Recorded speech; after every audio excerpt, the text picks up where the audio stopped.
వందనములు స్తుతులు స్తోత్రాలు చెల్లించుకుంటున్నాం ప్రభువా నాయన. అయా గడిచిన మరి నాయన సెమీ క్రిస్మస్ నుంచి సెమీ క్రిస్మస్ వరకు మేము ఎందుకు పనికిరాని మమ్మల్ని అయినా కూడా ప్రభువా మీరు జ్ఞాపకం చేసుకుని ప్రభువా ఇంతవరకు సజీవమైన రెక్కల చాటులో నన్ను మమ్మల్ని సంఘమంతటిని కాచి కాపాడి ప్రభువా నాయన ఈ దినము మాకు ఏర్పాటు చేసినందుకు నీకు వందనములు స్తోత్రములు ప్రభువా నాయన.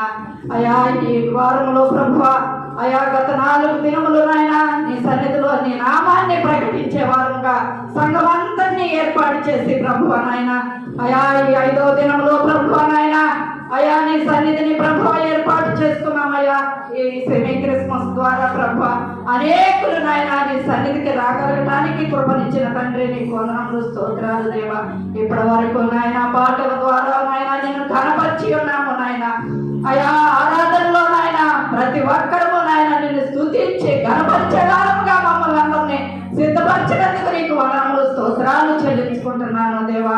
మరి ముఖ్యంగా నాయన మీ దాసులు నిరువురిని జ్ఞాపకం చేసుకోండి ప్రభువా నాయన. నీ దాసుల నుండి ప్రభువా నోట నుంచి వచ్చు ప్రతి మాట మా హృదయానికి చొచ్చుకొని పోవులాగున సహాయం దయచేయమని అడుగుతున్నాను దేవా. నీ దాసుల ద్వారా ఏ మాట అంటే నాయన పలుకుపోతున్నారో ప్రతి ఒక్క మాట ప్రభువా నాయన మేము జ్ఞాపకం చేసుకొని ప్రభువా నాయన మా హృదయంలో దాచుకునే వారముగా సహాయం దయచేయమని అడుగుతున్నానయ్యా. ఈ ప్రాంగణం చుట్టూ నాయన నీ దూతల సంచారం ఉంచండి ప్రభువా నాయన. ప్రతి ఒక్కరూ ప్రభువా నీ వైపు చూసి ప్రభువా నీ మాటలను హృదయంలో దాచుకునే వారుగా సహాయం దయచేయమని అడుగుతున్నానయ్యా. అనేక మంది బిడ్డలను తీసుకొని వచ్చారయ్యా. అందువచ్చు మహిమ నీకే ఘనత నీకేను ప్రభువా నాయన. మీరే బిడ్డలందరినీ అనేకుల్ని ప్రభువా నాయన జ్ఞాపకం చేసుకొని సహాయం దయచేయమని అడుగుతూ మా ప్రభువును ప్రేమాడని యేసయ్య ప్రశస్తమైన నామమును అడిగి వేడుకొని ప్రార్థిస్తున్నాను పరమ తండ్రి. ఆమేన్.